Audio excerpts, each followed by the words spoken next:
नमस्कार, आज की बात में आपका स्वागत है। आज की सबसे बड़ी खबर यह है कि चढ़ावे की लूट के मामले में आज एफआईआर दर्ज करवा दी गई है।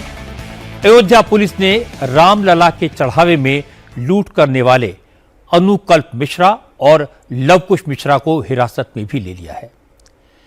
एफआईआर में इस समय उन्हीं लोगों के नाम हैं जिनके बारे में एसआईटी की जांच में सबूत मिले हैं। एफआईआर में 8 लोगों के नाम हैं।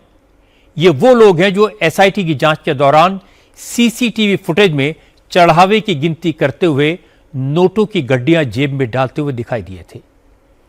इनमें से कई लोगों ने एसआईटी की जांच शुरू होने से पहले ही अपना जुर्म कबूल कर लिया था और चोरी की गई रकम ट्रस्ट को मेंबर्स को लौटा दी थी। एसआईटी को शुरुआती जांच में सिर्फ उन लोगों के खिलाफ सबूत मिले जिन्होंने 45 दिन में रामलला को मिले दान में लूट की थी, क्योंकि उससे पहले की फुटेज एसआईटी को अवेलेबल नहीं है। अब इन लोगों को कस्टडी में लेकर जब पूछताछ की जाएगी तो और लोगों के नाम भी सामने आएंगे। इस पूरे मामले में ट्रस्ट के किसी मेंबर को क्लीन चिट नहीं दी गई है, क्योंकि एफआईआर ट्रस्ट की तरफ से कराई गई है। जाहिर है इसमें चंपत राय और अनिल मिश्रा जैसों के लोगों के नाम तो नहीं है। चंपत राय अब ये एक्सक्यूज दे सकते हैं कि उन्हीं की डिमांड पर एसआईटी बनी, उन्होंने ही शुरुआती रिकवरी की और उन्होंने ही एफआईआर करवाई, इसलिए उन्हें दोषी कैसे कहा जा सकता है। लेकिन जब एसआईटी की दूसरे राउंड की जांच होगी तब उन लोगों के नाम भी आएंगे जिन्होंने निगरानी करने में लापरवाही की। चंपत राय और अनिल मिश्रा को भी इस जांच के दायरे में रखा जाएगा। जिन लोगों के नाम एफआईआर में हैं उनकी संपत्ति पिछले 5 साल में कितनी बढ़ी, इन लोगों ने कितने बड़े पैमाने पर चढ़ावे की लूट की, ये सब मैं आपको बताऊंगा आज की बात में। लेकिन सबसे पहले आपको ये बता दूं कि अयोध्या में जो एफआईआर दर्ज की गई है उसमें किस किस के नाम है, एफआईआर में क्या कहा गया है। आज देर शाम राम मंदिर ट्रस्ट के मेंबर कृष्ण मोहन अयोध्या के राम जन्मभूमि थाने में पहुंचे। कृष्ण मोहन ने पुलिस को बताया कि चढ़ावे की गिनती के सीसीटीवी वीडियो में कुछ लोग चोरी करते दिखे हैं, इसलिए उनके ऊपर केस दर्ज किया जाए। ट्रस्ट की रिक्वेस्ट पर पुलिस ने तुरंत एफआईआर की। 8 लोगों के खिलाफ नामजद केस दर्ज किया गया। इसमें कुछ अज्ञात लोगों को भी चढ़ावे में लूट का आरोपी बनाया गया है। आरोपियों में सबसे बड़ा नाम है चंपत राय के करीबी रामशंकर यादव उर्फ टिन्नू यादव का। इसके अलावा चढ़ावे की गिनती में शामिल लवकुश मिश्रा और अनुकल्प मिश्रा के नाम भी एफआईआर में दिए गए हैं। अविनाश शुक्ला और मनीष यादव के खिलाफ भी केस दर्ज किया गया है। ये लोग भी काउंटिंग में शामिल थे। अब तक जो इंफॉर्मेशन मिली है उसके मुताबिक जिन लोगों पर चढ़ावा चोरी का केस दर्ज कराया गया है उनमें सुभाष श्रीवास्तव का नाम भी है। चढ़ावे की गिनती के प्रोसेस की सारी जिम्मेदारी सुभाष श्रीवास्तव की थी। सुभाष श्रीवास्तव की निगरानी में ही चढ़ावे की गिनती होती थी। इसके अलावा एफआईआर में वो 6 कैशियर्स भी आरोपी बनाए गए हैं जो सबसे पहले चढ़ावे की चोरी करते हुए सीसीटीवी फुटेज में दिखाई दिए थे। इनमें टिन्नू यादव का भतीजा मनीष यादव भी शामिल है। इनमें से 3 लोग के पास से करीब 1.5 करोड़ रुपए की रकम बरामद भी की गई थी। एक आरोपी लवकुश मिश्रा के घर से 10 लाख रुपए कैश बरामद हुए थे। एक और आरोपी ने अपनी वाइफ के बैंक खाते से निकालकर 50 लाख रुपए दिए थे। ये सारी बातें पिछले कुछ दिनों में मैं आपको बता चुका हूं। पुलिस ने ये एफआईआर बीएनएस के सेक्शन 3, 61, 316 और 317 के तहत दर्ज की है। चढ़ावा चोरों के ऊपर चोरी, विश्वासघात और बार बार चोरी का सामान खरीदने, चोरी की संपत्ति को छुपाने और क्रिमिनल कॉन्स्पिरेसी के केस दर्ज किए गए हैं। इनमें से कई सेक्शन नॉन बेलेबल हैं। एफआईआर दर्ज होने के बाद पुलिस ने अनुकल्प मिश्रा और लवकुश मिश्रा को हिरासत में ले लिया है। पुलिस ने कहा कि आगे जांच में अगर और लोगों के नाम सामने आते हैं तो उनको भी एफआईआर में जोड़ा जाएगा। इस मामले में ज्यादा जानकारी हमारी संवाददाता रुचि कुमार के पास है। रुचि, जो अयोध्या में हमें देखने को मिला, जो एफआईआर दर्ज हुई है, उसकी बहुत सारी डिटेल्स मैंने दर्शकों के साथ शेयर की है। इसके बारे में और क्या जानकारी आपके पास है? ये जो शुरुआती एफआईआर है, पहली एफआईआर है, इसमें वो सब लोग शामिल हैं जो पहले से ही शक के दायरे में थे। और सबसे बड़ा नाम तो टिन्नू यादव का है, क्योंकि वो चंपत राय का बहुत नज़दीकी है। और टिन्नू यादव मंदिर का सर्विस करवा था। आप सोचिए कि जो दान पात्र थे, उसके जो चाबी रहती थी वो टिन्नू यादव के पास रहती थी, जबकि वो मंदिर में ऐसे कुछ सेवादार था। सिर्फ जो काउंटिंग सेंटर था, उसका जो लॉकर था, उसकी चाबी टिन्नू यादव के पास रहती थी। तो टिन्नू यादव ने तो ये आरोप लग रहे हैं कि बहुत ज़्यादा वहाँ पर गड़बड़ी की, और टिन्नू यादव ने अपने ही लोगों को वहाँ पे काउंटिंग में लगाया। अब जो टिन्नू यादव ने लोगों को लगाया, ऐसा भी कहा जा रहा है कि जो ट्रस्ट के बड़े पदाधिकारी थे, उनके कहने पर टिन्नू यादव ने वहां अपने करीबियों को फिट किया। अब देखिए, उसका भतीजा है मनीष यादव, वो वहाँ काउंटिंग का काम करता था। अब टिन्नू यादव ने अनुकल्प मिश्रा को वहाँ पे रखवाया, टिन्नू यादव ने लवकुश मिश्रा को वहाँ पर रखवाया, और ये सभी लोग दोषी हैं। और इनमें से बहुत सारे ऐसे हैं जो सीसीटीवी में कैद हुए हैं, वहाँ से रुपया चोरी करते हुए, जो चढ़ावे का पैसा था। अब जो ये रमाशंकर मिश्रा हैं, या जैसे सुभाष श्रीवास्तव है रजत जी, तो जो काउंटिंग सेंटर था उसका इंचार्ज सुभाष श्रीवास्तव थे। अब सुभाष श्रीवास्तव की जिम्मेदारी थी कि जो काउंटिंग में जिस तरह से काउंट वहाँ किया जा रहा है, वो चाहे बैंक के कर्मचारी हैं, चाहे ट्रस्ट के कर्मचारी हैं, या जो आउटसोर्स कर्मचारी हैं, वो वहाँ पे जब काम कर रहे हैं, तो निगरानी तो सुभाष श्रीवास्तव को करनी चाहिए थी, लेकिन वो निगरानी नहीं की। वहाँ से पैसा पार होता रहा, बहुत सारी गड्डियाँ, और 500 और 200 रुपए की गड्डियों पर ज़्यादा इन लोग की नज़र रहती थी, क्योंकि उसमें ज़्यादा पैसा एक बार में बाहर चला जाता था। तो इस तरह से जो गड़बड़ियाँ हुई हैं, ये शुरुआती है, लेकिन ऐसा नहीं कह सकते कि जितना बड़ा गड़बड़ अयोध्या में राम मंदिर में हुआ है, उसके लिए सिर्फ यही जिम्मेदार हैं। उसमें बहुत बड़े भी जिम्मेदार हैं, क्योंकि जो निगरानी उनको करनी चाहिए थी, वो निगरानी नहीं की गई। तो आने वाले रुचि, कुछ और अपडेट हमें मिल रही है अयोध्या से। जब 10-15 अभय के पास में एक अपडेट है, हम आपसे बात करते रहेंगे, लेकिन अभय के पास चलते हैं। अभय, आपके पास क्या जानकारी है, कितने लोगों को पकड़ा गया है और किन किन लोगों को पकड़ा गया है? रजत जी, अभी 2 लोग इस वक्त अयोध्या पुलिस की हिरासत में हैं, जहां पर मैं मौजूद हूं। श्री राम जन्मभूमि पुलिस स्टेशन, यहीं की टीम अब से थोड़ी देर पहले निकली है। अनुकल्प मिश्रा और साथ ही लवकुश मिश्रा को एक अलग जगह पर रख के उनसे लगातार पूछताछ की जा रही है। और अयोध्या पुलिस के जो टॉप सोर्सेस हैं रजत जी, उनकी तरफ से जो नाम सामने आए हैं, सभी नामजद नाम जो हैं वो मैं आपको बता देता हूं। रमाशंकर यादव उर्फ टिन्नू, जो कि मुख्य आरोपी है, अनुकल्प मिश्रा, अविनाश शुक्ला, करुणेश पांडे, इसके साथ ही मनीष यादव, लवकुश मिश्रा, रमाशंकर मिश्रा और सुभाष श्रीवास्तव, ये वो 8 नामजद आरोपी हैं, जिसमें से 2 फिलहाल पुलिस की हिरासत में हैं। टिन्नू यादव लगातार मंदिर जा रहा था। अभी हाल में ही जो ध्वजारोपण का एक कार्यक्रम हुआ था, जिसमें चंपत राय मौजूद थे, उसमें भी जो टिन्नू है वो मंदिर के अंदर मौजूद था। अनिल मिश्रा वहां पर मौजूद थे, और परिवार भी ये बात कह रहा है कि आज तक भी टिन्नू मंदिर में लगातार जा रहा था। अयोध्या पुलिस की कोशिश लगातार यह है कि टिन्नू यादव को जल्द से जल्द गिरफ्तार किया जाए, क्योंकि जो पुलिस के सूत्र हैं उनका यह कहना है कि पूरा करता धरता जो है इस मंदिर के अंदर, ट्रस्ट के अंदर चढ़ावे का, जहां पर दान पात्र होते थे, जब एसबीआई बैंक के कैशियर जो कि क्लरिकल लेवल के होते हैं, जब वो पहुंचते थे वहां पर नोटों को गिनने के लिए, तो सारी चाबी यानी कि पूरा लेखा जोखा जो है वो टिन्नू यादव के पास होता था। और टिन्नू यादव की निशानदेही पर ही, उसके कहने पर ही जो बाकी के लोग हैं, चाहे वो लवकुश मिश्रा हो या फिर अनुकल्प मिश्रा हो, 500 और 200 की गड्डियों के साथ ही कुछ ज्वेलरी जो है वो भी इन लोगों ने वहां से निकाली थी।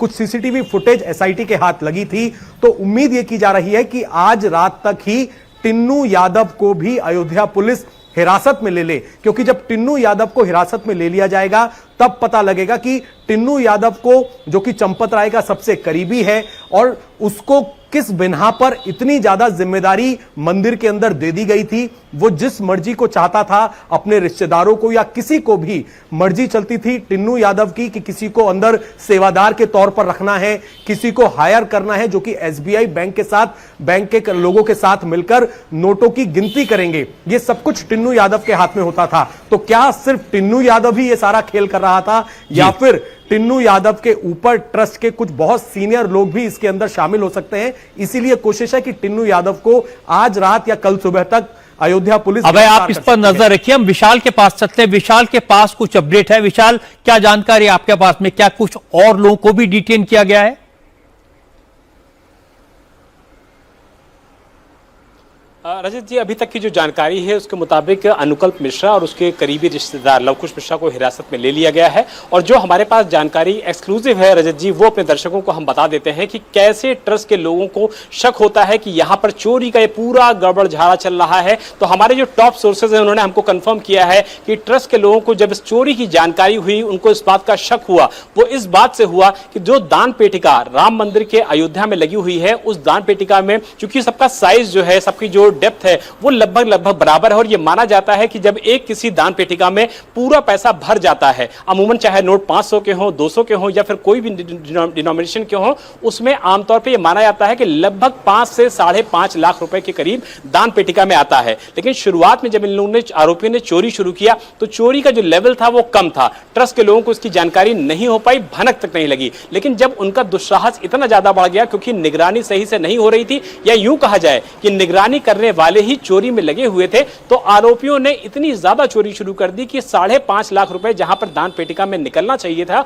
वहां पर अमाउंट निकल रहा था 2 लाख, 1.5 लाख। जिसके बाद ट्रस्ट के लोगों ने, क्योंकि उनको इस बात का अंदाजा था कि अंदर जो सीसीटीवी की प्लेसिंग है उसका आरोपियों को जानकारी होगी और 100% लोग जो हैं अंदर मौजूद वो सीसीटीवी में शायद ना फंसे। तो जो हमारे टॉप सोर्स है रजत जी हमको जानकारी दे रहे हैं, उनके मुताबिक हिडन कैमरे को लगा करके जिसकी लोकेशंस के बारे में आरोपियों को जानकारी नहीं थी, इस पूरे ऑपरेशन को न सिर्फ पकड़ा गया है बल्कि ट्रस्ट के लोगों ने ही वो इंपॉर्टेंट सबूत न सिर्फ एसआईटी को दिए हैं बल्कि विशाल, मैं आपको बीच में रोकूंगा।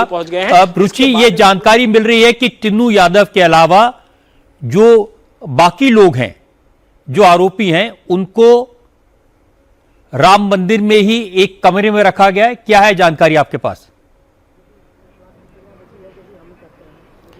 बिल्कुल, जब से एसआईटी वहां पे गई और ये लोग शक के दायरे में आए, इनसे पूछताछ हुई, तब से इन लोगों को मंदिर के बाहर नहीं जाने दिया गया। ये वहीं अंदर एक कमरे में रखे गए थे। अब टिन्नू यादव, क्योंकि वहां पे टिन्नू यादव का अभी भी सिक्का रजत जी चल रहा था, इसके बाद भी तो टिन्नू यादव रोज सुबह मंदिर आता था और रात में वो घर अपने चला जाता था, दूसरे दिन फिर सुबह मंदिर आ जाता था। तो टिन्नू यादव के अलावा जो भी लोग शक के दायरे में हैं, ये जिनके खिलाफ एफआईआर हुई है, उन सबको मंदिर के अंदर ही रखा गया था।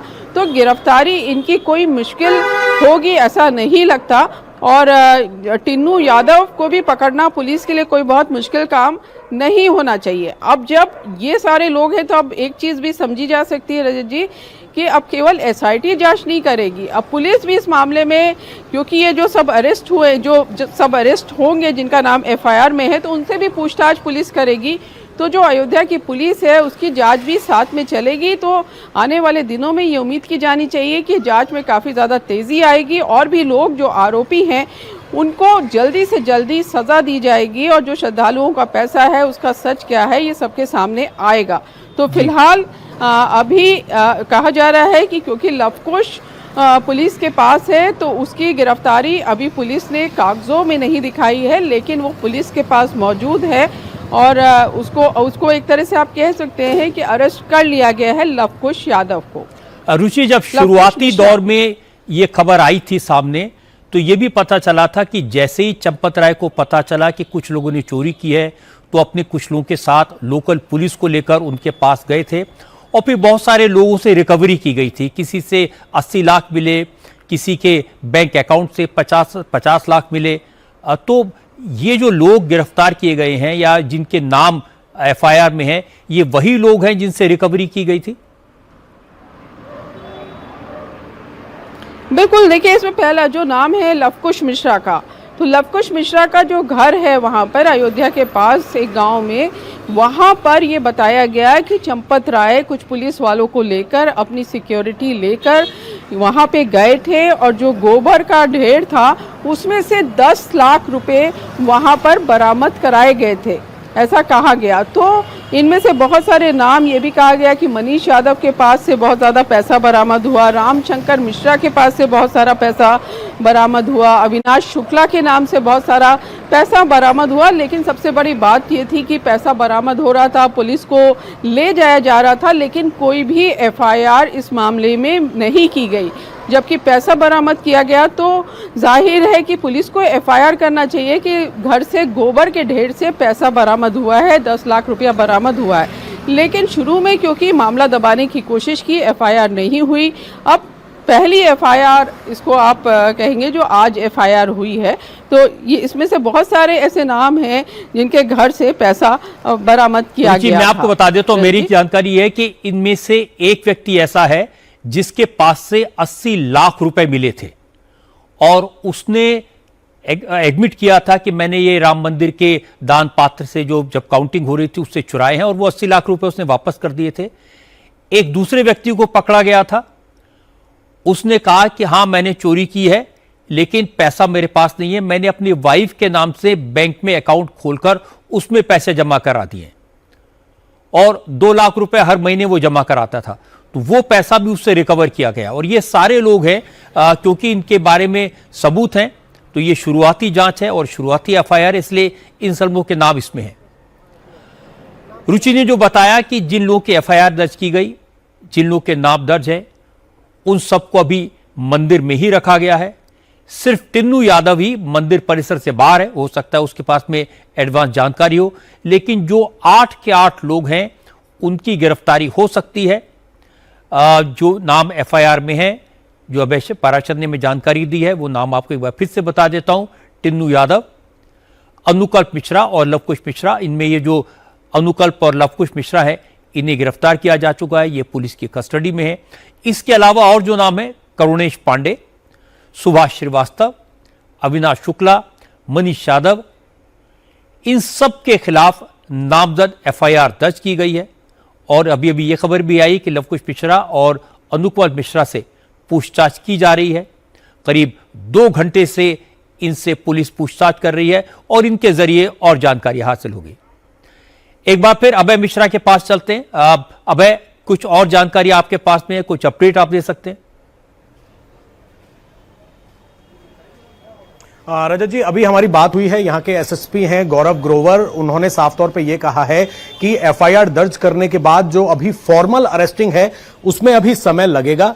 कुछ इसी जो 8 नामजद आरोपी हैं, इनमें से कुछ आरोपी पुलिस की हिरासत में हैं, पुलिस उनसे पूछताछ कर रही है, जिसमें 2 नाम लवकुश मिश्रा और साथ ही अनुकल्प हैं। इनसे तो पूछताछ चल ही रही है। 1-2 और लोग हैं, फिलहाल पुलिस उनके नाम नहीं बता रही है। ये लोग 3 से 4 लोग हैं जो कि अयोध्या पुलिस की ऑलरेडी कस्टडी में है, क्योंकि अभी थोड़ी देर पहले ये आधिकारिक तौर पर एफआईआर दर्ज की गई है। तो बहुत जल्द ही इनको फॉर्मली अरेस्ट किया जाएगा और फिर कल कोर्ट के अंदर इनको पेश किया जाएगा। तो अभी टिन्नू यादव के लिए हालांकि पुलिस कोशिश कर रही है कि टिन्नू यादव को भी जल्द पकड़ लिया जाए, क्योंकि उससे ही और ज्यादा गहरे राज जो हैं इस पूरे चंदा घोटाले को लेकर वो खुलेंगे। 3 से 4 आरोपी रजत जी पुलिस की हिरासत में है, जिनसे एक अलग जगह पर थाने में मौजूद नहीं है। थाने में इस वक्त जो यहाँ के एसएचओ हैं वो भी मौजूद नहीं है। थोड़ी देर पहले यहां से निकले थे एसएसपी आवास के लिए, वहां पर बैठक हुई। एक अलग जगह पर 3 से 4 आरोपियों से इस वक्त अयोध्या पुलिस पूछताछ कर रही है। पूछताछ के बाद इनको फॉर्मली तौर पर अरेस्ट दिखा दिया जाएगा। अबे आप एक टेक्निकल बात कह रहे हैं कि अभी इनको डिटेन किया गया है, हिरासत में लिया गया है और फॉर्मल अरेस्ट नहीं किया गया। और आमतौर पर पुलिस इंक्वायरी में यही होता है, पहले डिटेन किया जाता है, पूछताछ की जाती है और उसके बाद फिर अरेस्ट किया जाता है। तो आप कह रहे हैं जो फॉर्मेलिटी है अरेस्ट की, वो होना भी बाकी है। जी रजत जी, अभी फॉर्मल जो अरेस्ट है उसको करने में थोड़ा समय लगेगा। कागजी कार्रवाई होती है, जैसे ही पहले किसी को डिटेन किया जाता है उससे पूछताछ शुरू हो गई है। हम ये कह सकते हैं कि नामजद आरोपी हैं, नामजद आरोपियों से पूछताछ का सिलसिला लगातार चल रहा है और कुछ घंटों का प्रोसेस होता है। आज रात तक यह संभव है कि अनुकल्प मिश्र, साथ ही लवकुश मिश्रा जो हैं और इसके साथ ही 2 नाम और हैं, उनके नाम अभी हमें सार्वजनिक नहीं करे हैं पुलिस ने कि और कौन से 2 लोग हैं हैं जो इस वक्त पुलिस की हिरासत में हैं, लेकिन 3 से 4 आरोपी इस वक्त पुलिस की हिरासत में हैं, उनसे पूछताछ की जा रही है। बहुत जल्द इनको फॉर्मली तौर पर अरेस्ट कर लिया जाएगा और अरेस्ट करके कल कोर्ट में पेश किया जाएगा, जहां से इनकी ज्यादा से ज्यादा दिन की कस्टडी ली जाएगी। क्योंकि अब जो प्रोसेस है वो इस तरीके से चलेगा कि हिरासत में लेने के बाद जब कोर्ट से पुलिस को कस्टडी मिल जाएगी तो कहां पर सीसीटीवी फुटेज में ये लोग दिखे, कहां से इन लोगों ने कैश या ज्वेलरी उठाई, मंदिर के अंदर ले जाके भी, क्योंकि इनसे एसआईटी ऑलरेडी पूछताछ कर चुकी है। अब एसआईटी के साथ जो अयोध्या पुलिस है, श्री राम जन्मभूमि थाने की पुलिस है, वो भी इनको मंदिर परिसर के अंदर ले जाकर सारे दान पात्रों में, एसबीआई बैंक में, हर जगह इन्हें लेकर जाकर पूछताछ करेगी। तो टिन्नू यादव की हालांकि अभी कोशिश की जा रही है। मैं एक बार फिर से रुचि के पास चलता हूं। रुचि, ये जो नाम सामने आए हैं, 8 नाम जो अभय ने बताए हैं, ये कोई बहुत आश्चर्य करने वाले नाम नहीं। इन नामों की चर्चा लगातार हो रही थी और मुझे याद है आपने ये इंफॉर्मेशन दी थी कि इन सब लोगों की जो संपत्ति है वो पिछले कुछ दिनों में बढ़ी है। किसने मकान खरीदा, किसने दुकान खरीदी, किसी के पास आईफोन आ गया। तो ये नाम तो चर्चा में थे, यही वही लोग हैं जिन्होंने पैसा इकट्ठा किया था। बिल्कुल, ये वही लोग हैं। और आपको याद होगा जब शुरुआती रिपोर्ट हम लोग ने की तो सबसे पहला नाम तो टिन्नू यादव का ही आया था कि टिन्नू यादव ने जो चढ़ावे में चोरी हुई है उसमें सबसे बड़ा रोल तो टिन्नू यादव का ही आया था कि टिन्नू यादव किस तरह से वहाँ गड़बड़ी करता था, कैसे वहाँ उसका सब सिक्का चलता था। बहुत तरह के आरोप टिन्नू यादव पे लगे कि ट्रस्ट के कुछ बड़े लोगों के कहने पर बहुत सारे जो कर्मचारी वहाँ काउंटिंग में लगे थे, जो आउटसोर्स कंपनी के थे, वो टिन्नू यादव के लोग थे। ये भी कहा गया कि टिन्नू यादव ने वहाँ पर कई लोगों को नौकरी दिलाई। जो रवि मिश्रा था वो टिन्नू यादव का आदमी था। अब रवि मिश्रा का बेटा ही ये अनुकल्प मिश्रा है और जो लवकुश मिश्रा है वो रवि मिश्रा का दामाद था। तो एक तरह की चेन बना दी टिन्नू यादव ने, अपने लोगों को वहाँ फिट किया और उनके जरिए चोरी कराई, अपने जेब में भी पैसा रखा और वो लोग भी अपने घर पैसा ले गए। अब जब हम लोग यहाँ पे गए अनुकल्प मिश्रा के घर रजत जी, तो ये साधारण हैसियत रखता था अनुकल्प मिश्रा, लेकिन गांव में बहुत ज़बरदस्त बहुत बड़ा घर इसका बना हुआ था अनुकल्प मिश्रा का। बगल में उसके चाचा का घर था और कुछ परिवार में झगड़ा था तो शायद चाचा का इन लोगों से बातचीत नहीं होती थी, चाचा के परिवार की। तो आधा घर चाचा का था और आधा घर इन लोगों का था अनुकल्प मिश्रा का। तो इतना फ़र्क था दोनों घरों में। एक ही घर पूरा एक जैसे पार्टीशन हो जाता है, बंटवारा हो जाता है परिवार में, उस तरह का बंटवारा हो गया था। तो ये बिल्कुल चमकता हुआ गांव में एक अलग घर दिखाई दे रहा था और बगल में घर बिल्कुल पुराने टाइप का जैसे गांव में घर होते हैं। जब गांव में घुसे तो बहुत बड़ा सा एक एरिया था जहां पर ये कहा जा रहा है कि अनुकल्प अपना फार्म हाउस बना रहा था। वहाँ बहुत बड़ा इलाका था, टिन शेड्स वगैरह डाले हुए थे और वहाँ पे बहुत बड़ी भागवत कथा भी कराई थी। तो सवाल ये उठे कि जब पैसा इतना नहीं था तो अचानक से ऐसा पैसा कहाँ से आ गया। लवकुश की भी बहुत ज़्यादा हैसियत नहीं थी, वो कहीं दिल्ली में नौकरी करता था, उसको दिल्ली से बुलाया गया और उसकी भी आमदनी एकाएक बढ़ने लगी। अब ये जो सुभाष श्रीवास्तव है जो अकाउंटिंग सेंटर का इंचार्ज था, सुभाष श्रीवास्तव को लोग कहते हैं कि पैदल आते थे, हैसियत नहीं थी, पैसा नहीं था, परिवार से भी इतने मजबूत नहीं थे, लेकिन धीरे धीरे उनके पास भी बहुत ज़्यादा पैसा होने लगा। टिन्नू को तो कहते हैं कि साइकिल भी खरीदने की हैसियत नहीं थी और एकदम से इतना ज़्यादा पैसा कहाँ से आ गया। तो ये जितने नाम आप सब देख रहे हैं, मनीष यादव, लेकिन मनीष यादव तो भतीजा ही है टिन्नू यादव का, तो सबके क्योंकि एकदम से ठीक है अगर कोई मेहनत करता है, ऐसा नहीं है कि कोई मेहनत करके आगे नहीं बढ़ सकता रजत जी, वो भी आगे बढ़ सकता है, पैसा भी कमा सकता है। पहले ज़रूरी नहीं है कि जो पहले गरीब हो वो पूरी ज़िंदगी गरीब ही रहेगा, लेकिन वो मेहनत होनी चाहिए, वो कहीं दिखना चाहिए कि वो क्या काम करता है। थोड़ी बहुत जानकारी है जो हमने इकट्ठी की है कि किस किस के पास कितना पैसा है, कितनी प्रॉपर्टी है, ये मैं दर्शकों के साथ शेयर कर लेता हूँ। और इस दौरान आप जितने भी रिपोर्टर्स हैं इस समय, आप तीनों लोग जो ज्यादा जानकारी हासिल कर सकते हैं। जिन लोगों के खिलाफ एफआईआर की गई है उनके बारे में जो डिटेल्स मेरे पास में है, रुचि ने भी कुछ बातें बताई हैं। अब तक की जांच में पता चला कि चढ़ावे में सबसे ज्यादा चोरी रामशंकर यादव उर्फ टिन्नू यादव ने की। टिन्नू यादव के पास ज्यादा पैसा नहीं था, वो ऑटो चलाता था, पिता चाय बेचते थे, इसके बाद टिन्नू यादव चंपत राय का ड्राइवर बना और फिर चंपत राय ने मंदिर के प्रबंधन की ज्यादातर जिम्मेदारी टिन्नू यादव को दे दी। चढ़ावे की राशि जिन बक्सों में रखी जाती थी उसकी चाबियां टिन्नू यादव के पास रहती थी। मंदिर में किसे नौकरी देनी है, चढ़ावे की गिनती के काम में किसे रखना है, यह काम टिन्नू यादव के हवाले था। और हालत यह है कि जो टिन्नू यादव एक जमाने में ऑटो चलाता था, अब उसके पास अयोध्या और लखनऊ में 50 करोड़ रुपए से ज्यादा की संपत्ति है। एयरपोर्ट के पास उसका 70 कमरों का बड़ा हॉस्टल है। अयोध्या के रेस्टोरेंट और होटल्स में उसकी पार्टनरशिप है। टिन्नू के पास एक बड़ा सा आलीशान घर है, बड़ी बड़ी गाड़ियां हैं। पता तो यह भी लगा कि राम मंदिर परिसर में टिन्नू यादव का हुक्म चलता है और मंदिर परिसर में पुलिस की तैनाती कहां की जाएगी इसका फैसला भी टिन्नू यादव ही करता है। इसलिए शक की पहली सुई टिन्नू यादव पर गई। अब एफआईआर में नाम आने के बाद टिन्नू यादव के रोल की गहराई से जांच होगी। एफआईआर में जिस मनीष यादव का नाम है वो टिन्नू यादव का भतीजा है। टिन्नू ने उसे मंदिर में चढ़ावे की गिनती के काम में लगाया था। जिन लोगों के नाम एफआईआर में हैं उनकी संपत्तियां पिछले कुछ साल में बहुत तेजी से बढ़ी हैं। एक शख्स जिसके पास साइकिल भी नहीं थी उसके पास अब 3-3 लग्जरी गाड़ियां हैं। राम मंदिर के दान में जो सोने चांदी के जेवरात चढ़ाए जाते थे उनको संभालने की जिम्मेदारी केडी तिवारी की है। तिवारी जी ने 1.5 करोड़ रुपए की जमीन खरीदी है। उनकी 5 करोड़ की प्रॉपर्टी का भी पता चला है। लवकुश मिश्रा जो पुलिस की हिरासत में है उनकी संपत्ति में कई गुना इजाफा हुआ। फैजाबाद में उसका नया घर बन गया। लवकुश के घर से गोबर के ढेर से 10 लाख रुपए बरामद हुए थे। लवकुश ने अपने ब्रदर इन लॉ अनुकल्प मिश्रा को भी चढ़ावे की गिनती करने वालों की टीम में शामिल करवाया। यह काम मिलने के बाद अनुकल्प मिश्रा ने 65 लाख रुपए का एक घर खरीदा, एक फार्म हाउस बनाया, भागवत कथा कराई तो 1000 साड़ियां बांटी। इसी तरह चढ़ावे की गिनती में लगे राजेश पाठक, करुणेश पांडे, ऋतिक सिंह और मौर्य जैसे लोग पिछले 5 साल में करोड़पति बन गए।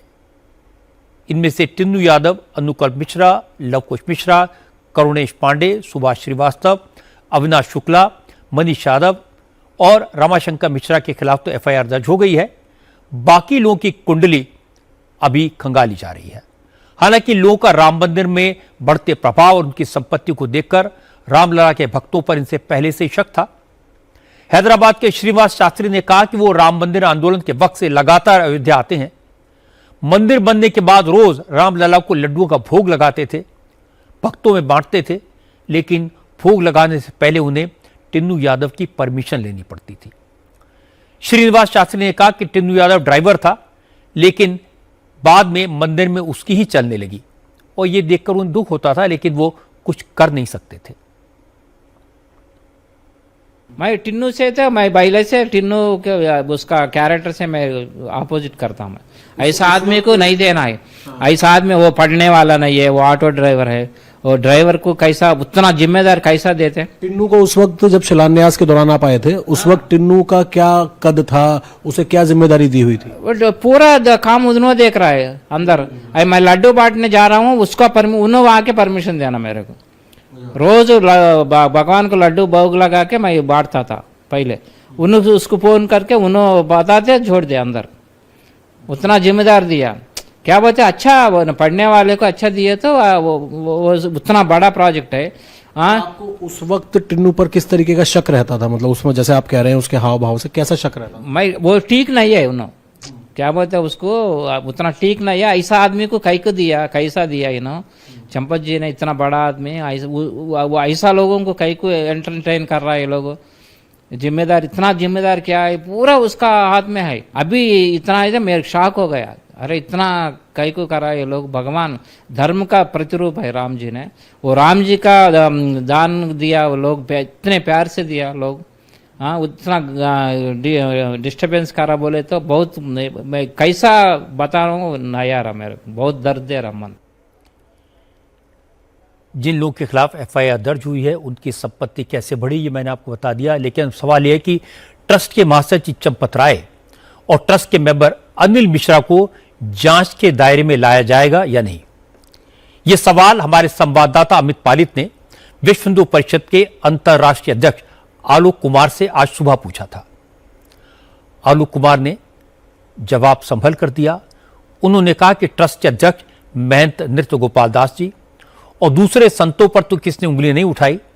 चंपत राय और अनिल मिश्रा ये दो ही ऐसे हैं जिनके नाम सामने आए हैं, इसलिए जांच के दायरे में इन दोनों को भी लाना चाहिए। पूज्य नृत्य गोपाल दास जी हैं, युग पुरुष परमानंद जी हैं, जगत गुरु वासुदेवानंद जी हैं।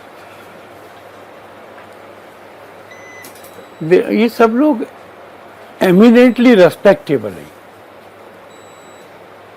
और मीडिया ने इनमें से किसी पर कुछ आरोप भी नहीं लगाया है। चंपत जी, अनिल मिश्रा जी, मेरे मन में तो इनके प्रति हमेशा आदर रहा है,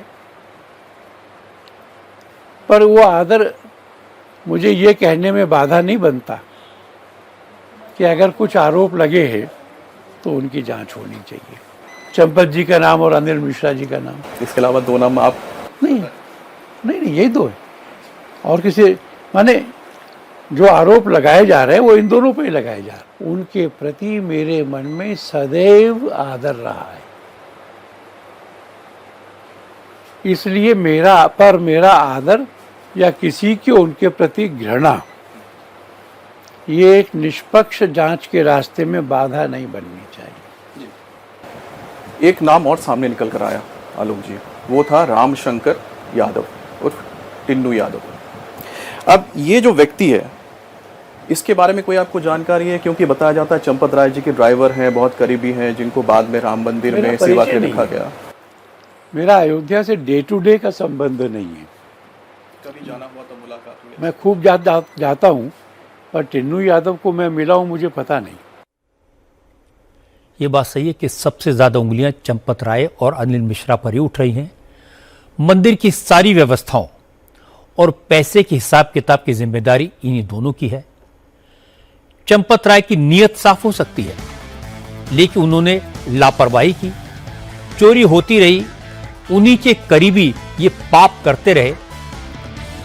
चंपत राय को नजर नहीं आया, जब उनसे शिकायत की गई तो उन्होंने कोई एक्शन नहीं लिया, इसलिए जांच तो जरूरी है। अनिल मिश्रा ट्रस्ट के मेंबर हैं, मंदिर के डे टू डे सारे काम और चढ़ावे की गिनती की जिम्मेदारी अनिल मिश्रा की है। और चौंकाने वाली बात है कि अनिल मिश्रा की संपत्ति पिछले 5 साल में कई गुना बढ़ गई है। उन्होंने अयोध्या में जो आलीशान घर बनवाया, इसके कारण वो निगाह में आ गए। अब एफआईआर दर्ज हो गई है, एसआईटी की जांच चल रही है, इसलिए उम्मीद है कि अनिल मिश्रा को भी जांच के दायरे में लाया जाएगा। अब सबसे बड़ा सवाल है कि आगे ऐसा ना हो, इसके लिए क्या करना चाहिए? यह सवाल अमित पालित ने आलोक कुमार से पूछा था। आलोक कुमार ने कहा कि सबसे पहले तो मंदिर की व्यवस्थाएं चलाने के लिए एक ऐसे अफसर की नियुक्ति होनी चाहिए जो आस्थावान हो, जिसे प्रशासनिक अनुभव हो। जहां तक ट्रस्ट में बदलाव का सवाल है तो नए लोगों को ट्रस्ट में लाना चाहिए, लेकिन यह काम अभी कुछ दिन के बाद होगा। मैं समझता हूं कि कहीं तो अनदेखी हुई है और कहीं सिस्टम्स को फूल प्रूफ नहीं रखा गया। इतना बड़ा मंदिर केवल विश्वास के सहारे नहीं चल सकता।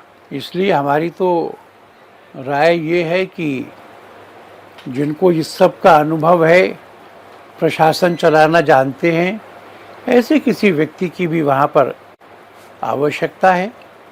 फूल प्रूफ एसओपीज बने और इस बात की पक्की व्यवस्था की जाए कि राम जी का एक एक पैसा ये राम जी के ही काम आए और किसी को उसे देखने की भी हिम्मत ना हो। ये जो एक है ना कि सारे घर के बदल दूंगा, ये सारे घर के बदल दूंगा जैसा विषय नहीं है। थोड़ा डस्ट शांत हो जाइए, तब इस विषय का विचार करना कि और कौन लोग आने चाहिए। शायद ट्रस्ट ऐसा करेगा। जो लोग मंदिर में आए दान पात्र खोलते थे, जो लोग दान में मिले रुपए के पैसे की गिनती करते थे, वो अचानक अमीर कैसे बन गए? 22 जनवरी 2024 को रामलला के मंदिर की प्राण प्रतिष्ठा के बाद इन लोगों के पास मकान, दुकान, गाड़ियां, आईफोन कहां से आ गए? इसके बाद भी क्या कोई शक है कि मंदिर का चढ़ावा किसने लूटा? इन लूट मचाने वालों के चाचा मामा कौन थे? ये किसके भांजे भतीजे थे? ये भी अयोध्या में बच्चा बच्चा जानता है। इन पापियों को नोटों की गिनती के काम में किसने लगाया? ये भी जग जाहिर है। एफआईआर हो गई है, कुछ लोग पकड़े भी गए हैं, उनसे पूछताछ भी चल रही है। सारे काउंटिंग करने वाले बदल दिए गए हैं, पर जिन्हें निगरानी करनी थी वो अभी भी मठाधीश बने बैठे हैं। जिन्होंने लुटेरों की जमात को इकट्ठा किया था, उनकी पर्ची अभी भी चलती है। आरएसएस परेशान है, विश्व हिंदू परिषद हैरान है, तो फिर वो कौन सी ताकत है जो पर्चा, खर्चा और चर्चा के जिम्मेदारों को बचाए हुए है? ये लोग ये कहकर नहीं बच सकते कि हमने एसआईटी की मांग की थी, हमने एफआईआर करवाई, हमारी वजह से लोग पकड़े गए, इसलिए हम दोषी नहीं हैं। इसे कहते हैं चोर मचाए शोर। इस वक्त की ताजा खबर यह है कि अयोध्या पुलिस ने राम मंदिर के चढ़ावे की लूट के आरोप में 6 लोगों को हिरासत में लिया है। टिन्नू यादव की तलाश की जा रही है। ज्यादा अपडेट के लिए विशाल प्रताप सिंह के पास चलते हैं। विशाल, क्या जानकारी है आपके पास?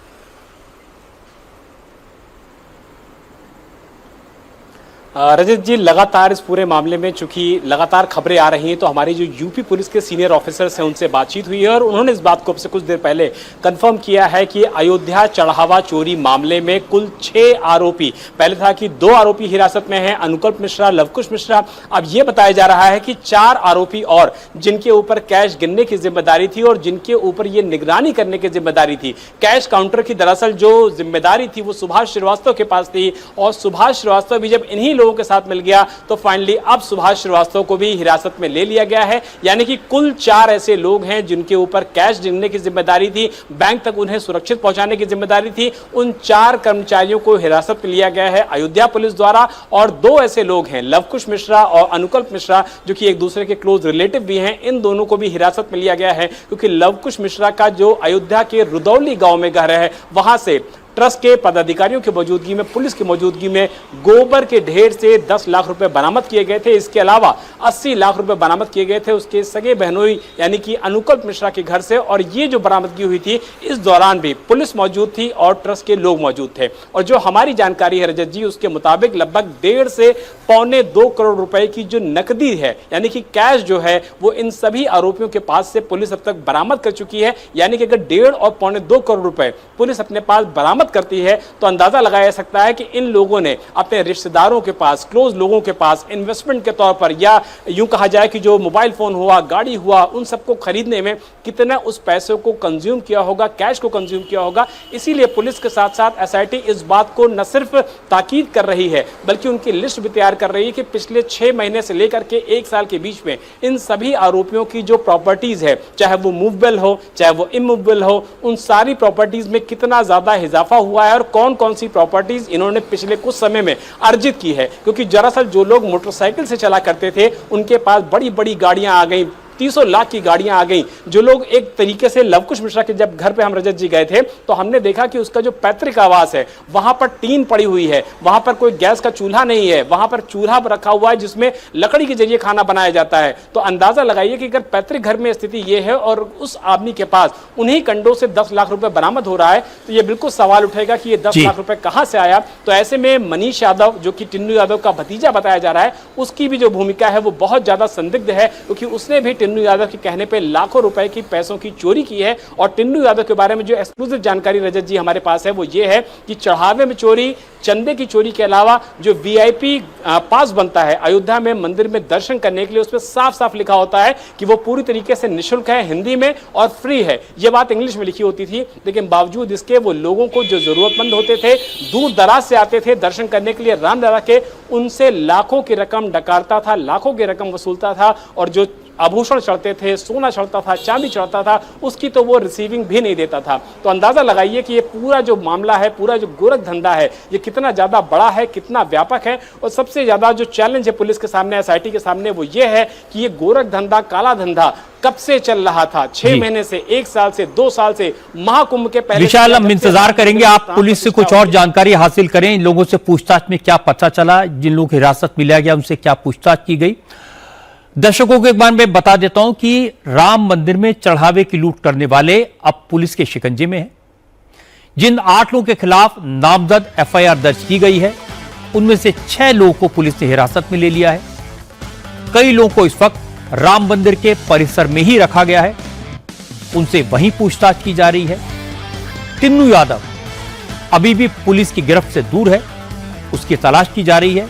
जिन लोगों के खिलाफ एफआईआर दर्ज की गई है उनमें टिन्नू यादव, अनुकल्प मिश्रा, लवकुश मिश्रा, करुणेश पांडे, सुभाष श्रीवास्तव, अविनाश शुक्ला और मनीष यादव के नाम हैं। एक नाम रमाशंकर मिश्रा का भी है। टिन्नू यादव को छोड़कर सारे आरोपी पुलिस की गिरफ्त में आ चुके हैं और सबसे पूछताछ की जा रही है। पवन नारा हमारे संवाददाता इस वक्त अयोध्या में है। अनुकल्प मिश्रा और लवकुश मिश्रा को लेकर इनके पास जानकारी है। पवन, क्या बता सकते हैं आप दर्शकों को? जी सर, इस वक्त सबसे बड़ी बात यह है कि ये जांच जहां चल रही है, इसमें 8 लोग एफआईआर में शामिल हैं। अनुकल्प मिश्रा के बारे में जानकारी यह है कि इनकी तरफ से एक भगवत गीता पाठ का आयोजन किया गया और आयोजन इतना भव्य था, उसमें चंपत राय मौजूद थे, उसमें स्थानीय विधायक मौजूद थे, उसमें स्थानीय नेता मौजूद थे और बड़े पंडाल लगाकर बाकायदा एक भागवत कथा का आयोजन किया गया। जब आपकी आर्थिक स्थिति इतनी नहीं है, तब आप कैसे इतना बड़ा आयोजन कर सकते हैं? और ना सिर्फ इतना किया, अपने आप को नेता के तौर पर प्रोजेक्ट करना शुरू कर दिया था। हर अपनी अपडेट, इलाके में झाड़ू लगाने से लेकर अपने आप को नेता प्रोजेक्ट कर दिया था और राजनीति में उतरना उसका अगला मकसद था। इतना ही नहीं, ये जो 8 लोग हैं, ये शुरुआती एफआईआर है। इस संख्या में अभी इजाफा होगा। अभी अभी हमारे एक दर्शक ने एक वीडियो भेजा है, अगर आप कहें तो आपने कहा था पवन बहुत जिम्मेदारी से काम करना, तो अभी हमारे दर्शकों ने भेजा है। हमने एक शख्स फूलकांत मिश्रा का जिक्र किया था, कहा गया कि फूलकांत मिश्रा से एसआईटी ने पूछताछ नहीं की है और अब इंडिया टीवी के पास पुख्ता तौर पर वो तस्वीर है जिसमें फूलकांत मिश्रा के सामने एक महिला अपने पूरे आभूषण उतारकर प्रभु श्री राम के चरणों में अर्पित कर रही है। तो इंडिया टीवी के पास पहली वो तस्वीर है जिसमें कहा गया कि कैसे भक्त प्रभु श्री राम के अभिभूत होकर अपने आभूषण दान कर देते थे। अभी तक इसका जिक्र सुना था। अब इंडिया टीवी के पास वो तस्वीर है जिसमें दिल्ली से आई एक महिला ने प्रभु श्री राम के सामने आंखों में आंसू लिए वो सारा दान कर दिया। आज जिन लोगों के खिलाफ राम मंदिर ट्रस्ट ने एफआईआर दर्ज करवाई, जिन लोगों को पुलिस ने पकड़ा, उनके बारे में ज़्यादातर डिटेल्स मैंने आपके साथ शेयर की हैं। बहुत सारी बातें मैंने आपको पिछले 1 हफ्ते में लगातार बताई हैं। आपको यह भी बता दिया था कि सीसीटीवी फुटेज में कई लोग चढ़ावे की गिनती के दौरान नोटों की गड्डियां जेबों में भरते दिखाई दिए हैं। मैंने आपको बताया था कि चढ़ावे में चोरी की जानकारी मिलने के बाद चंपत राय ने खुद ही इसकी जांच करवाई थी। फिर लोकल पुलिस को साथ लेकर वो इन लोगों के घर गए थे और बहुत सारे लोगों ने स्वीकार किया कि उन्होंने चोरी की थी और चढ़ावे की रकम उन्होंने चंपत राय को लौटा दी थी। चंपत राय ने इसको बड़ी अच्छी बात मान लिया था। एक व्यक्ति ने बताया था कि उन्होंने अपनी वाइफ के नाम से बैंक में अकाउंट खोलकर वहां पैसे जमा कराए हैं, उनसे भी पैसा रिकवर हो गया था। ये सारी डिटेल्स मैंने आपके साथ शेयर की थी। आज उसी आधार पर ट्रस्ट ने एफआईआर दर्ज करवाई। अब सवाल यह है कि जब पुलिस से जांच की थी, जब पुलिस के पास जानकारी थी, तो जो एफआईआर आज दर्ज हुई है उसमें जो आरोपी आज पकड़े गए हैं, उन्हें पहले क्यों नहीं पकड़ा गया? ट्रस्ट ने पहले यह सब क्यों नहीं बताया? इसीलिए ट्रस्ट के जिम्मेदार लोग भी बच नहीं सकते अपनी जिम्मेदारी से। चढ़ावे की लूट से करोड़ों राम भक्तों के दिल को चोट पहुंची है। जिन लोगों ने रामलला को सोने चांदी के आभूषण और दूसरी कीमती चीजें अर्पित की हैं, उनके मन में शंका है कि कहीं उनकी तरफ से दान की गई बहुमूल्य चीजें चोरी तो नहीं हो गई। इसी तरह की एक राम भक्त हैं अनीता भारद्वाज। अनीता ने कागभुशुंडी की चांदी की प्रतिमा मंदिर में दान की थी। उन्होंने ये मूर्ति चंपत राय को सौंपी थी। उन्हें शक हुआ अब रामलला के मंदिर में ये चांदी की प्रतिमा नहीं है, इसलिए अनीता भारद्वाज ने मूर्ति के गायब होने की आशंका जताई और जैसे ही बात सामने आई तो अखिलेश यादव ने तुरंत ट्रस्ट पर हमला बोला। इसके बाद इस मामले की खोजबीन हुई। हमारे संवाददाता अभय पाराशर ने मंदिर के पुजारियों से जानकारी हासिल की और पुजारियों ने बताया कि रामलला को दान की गई बहुत सारी सोने चांदी की चीजें कार सेवकपुरम में बने भरत कुटीर में रखी गई हैं। हो सकता है कि कागभुशुंडी की मूर्ति भी वहीं हो। अभय भरत कुटीर पहुंचे तो कागभुशुंडी की प्रतिमा राम दरबार के बगल में रखी मिली। भरत कुटीर में ही चांदी का वो धनुष भी मौजूद है जिसके लापता होने की अफवाह फैलाई गई थी। जो आप हमारे हाथ में देख रहे हैं कागभुशुंडी, ये वही कागभुशुंडी है जिसको लेकर तमाम तरह की बातें जो हैं वो सोशल मीडिया पर चलाई जा रही थी। हमें ये जानकारी दी गई कि राम जन्मभूमि के अंदर जहां पर लोग अपना दान देते हैं वहां पे चाहे वो चांदी की ईंटें हो या फिर इस तरह की जो कागभुशुंडी है या फिर ऊपर जो आप धनुष देख रहे हैं, ये तमाम चीजें जो हैं वहां पर इतना स्पेस नहीं है रखने के लिए। तो जो भी भक्त दान देते हैं अपनी भक्ति के अनुसार उनको कार सेवकपुरम जो है वहां पर रखा हुआ है और सबकी रसीदें हैं। भक्तों ने ये चांदी के, ये आप देखेंगे धनुष और बाण, काफी वजनी ये धनुष और बाण है, ये दान में दिया था एक भक्त ने। उसको भी इसी भरत कुटीर के अंदर इस तरीके से यहाँ पर रखा गया है। जो ये हनुमान जी की मूर्ति आप देख रहे हैं ये भी दान के अंदर एक भक्त ने दी थी।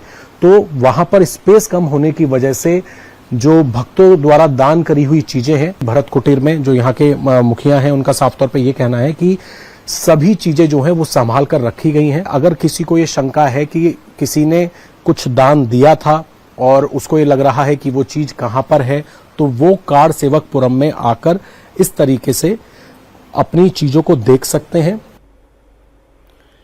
सिंधी समाज के लोगों ने मुझे बताया था कि उन्होंने 200 किलो चांदी की ईंटें दान की हैं। उन्हें आशंका थी कि वो कहीं गायब तो नहीं हो गई हैं। उनकी भी हमने जानकारी हासिल की।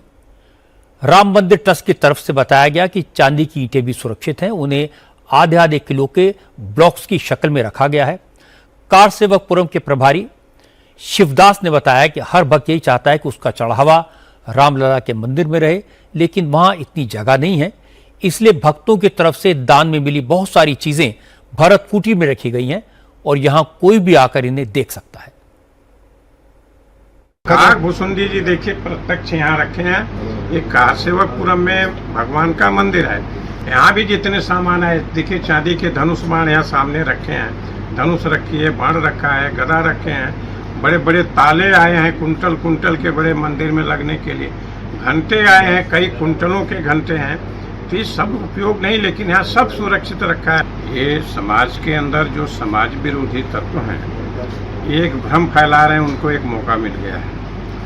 जितना सामान जिसने दान किया है मंदिर में, वो चाहे कागभुशुंडी जी का मॉडल हो, धनुष बाण हो, तीर हो, गदा हो, हनुमान जी की, देश भर से लोगों ने यहाँ ले आके समर्पित किया है और सब सुरक्षित रखा है। जिसको देखना हो, जिन्होंने दिया है, अगर उनके मन में कहीं संदेह हो तो आकर अपना वो देख सकते हैं।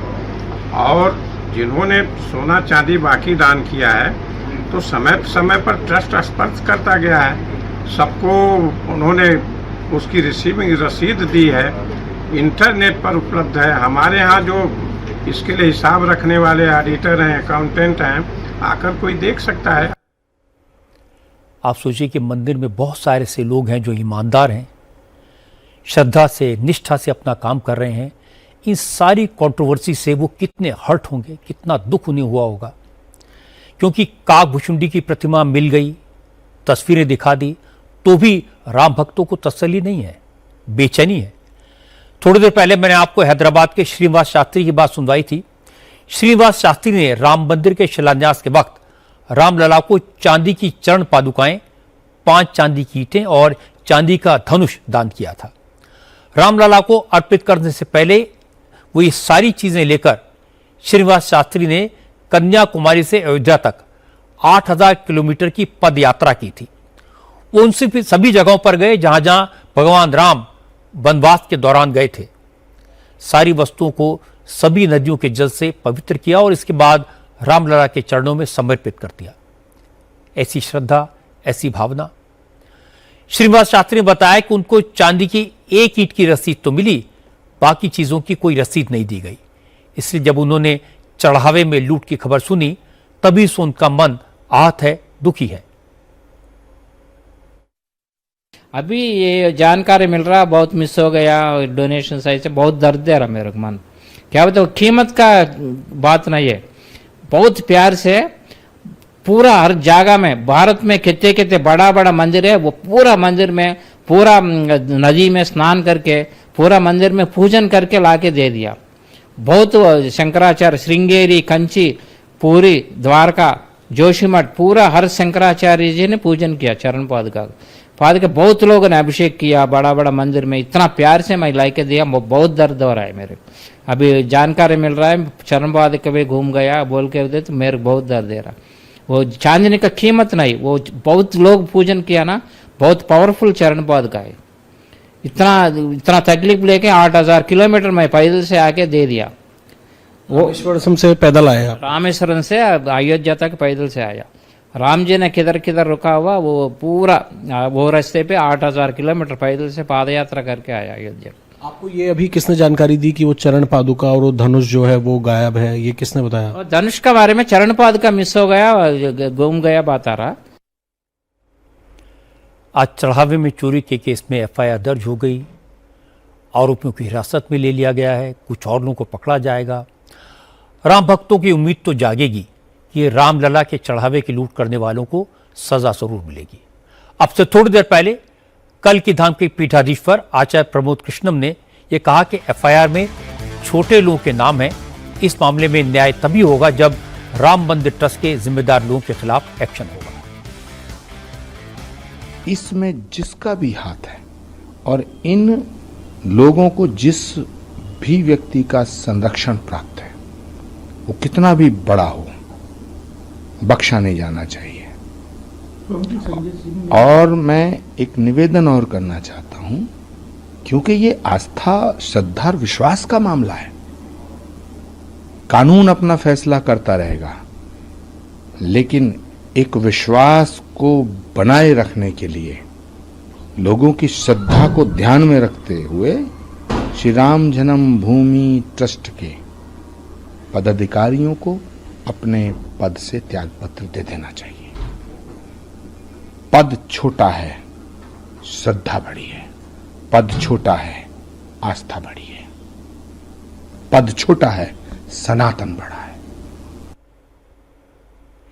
ये बात सही है कि सिर्फ छोटी मछलियों के पकड़े जाने से कुछ नहीं होगा, बड़ी मछलियों को पकड़ा जाना जरूरी है। मैं आपको दिखाता हूं विश्व हिंदू परिषद के अंतर्राष्ट्रीय अध्यक्ष आलोक कुमार ने एफआईआर दर्ज होने के बाद लोगों को हिरासत में लिए जाने के बाद क्या कहा।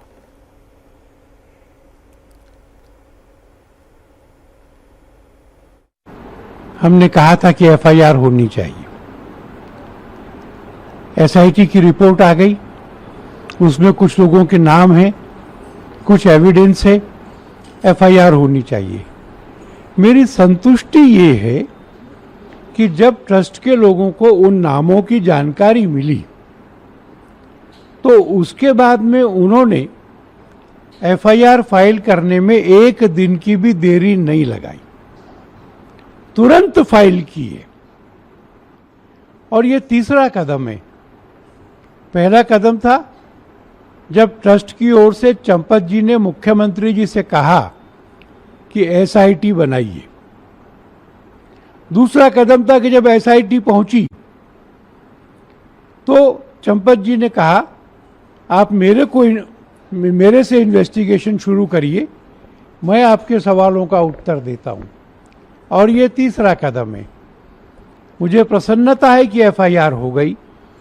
मैं उम्मीद करूंगा कि इस पूरे मामले में और इस मामले में जिन लोगों के भी नाम आ रहे हैं वो एफआईआर में हो या नहीं, उनकी जांच हो, वरिष्ठ पुलिस अधिकारी जांच करें और ये जांच शीघ्रता से पूरी होकर कोर्ट में चालान फाइल हो, जिससे हम शीघ्र ही अपराधी लोगों को जेल के फाटक के अंदर देखें। ये सही है कि एफआईआर दर्ज हुई है, लोग हिरासत में लिए गए हैं, कुछ लोग पकड़े गए हैं, लेकिन मैं आलोक कुमार की इस बात से सहमत नहीं हूं कि ट्रस्ट ने एफआईआर दर्ज की, इसलिए ट्रस्ट के जिम्मेदार लोगों पर शक नहीं किया जाना चाहिए और उन जैसे ही पता चला उन्होंने एफआईआर दर्ज की। असल में राम मंदिर ट्रस्ट के लोगों को तो काफ़ी दिन पहले पता चल गया था कि चढ़ावे की चोरी हुई है। वो लोकल पुलिस के साथ उन लोगों के घरों पर गए थे, पैसा रिकवर किया था, लेकिन तब एफआईआर दर्ज नहीं करवाई। तब उन्होंने मुख्यमंत्री से एसआईटी अपॉइंट करने की सिफारिश की। जब एसआईटी अपॉइंट हुई, एसआईटी ने फुटेज देखी, सबूत मिल गए। जब ट्रस्ट के कर्ता धर्ता को लगा कि इन लोगों को बचाया नहीं जा सकता, तो अपनी जान बचाने के लिए आज उन्होंने एफआईआर करवाई। अदरवाइज प्लान तो यह था कि जो एसआईटी की रिपोर्ट है उसको एफआईआर में कन्वर्ट किया जाएगा। तो अपनी जान बचाने के लिए इन्होंने एसआईटी की रिपोर्ट भी मंगवाई, अपनी जान बचाने के लिए इन्होंने एफआईआर भी करवाई, लेकिन इतने से काम नहीं चलेगा। राम भक्तों के विश्वास को धक्का लगा है, उनकी आस्था को चोट पहुंची है। छोटे छोटे लोगों के खिलाफ एक्शन काफ़ी नहीं है।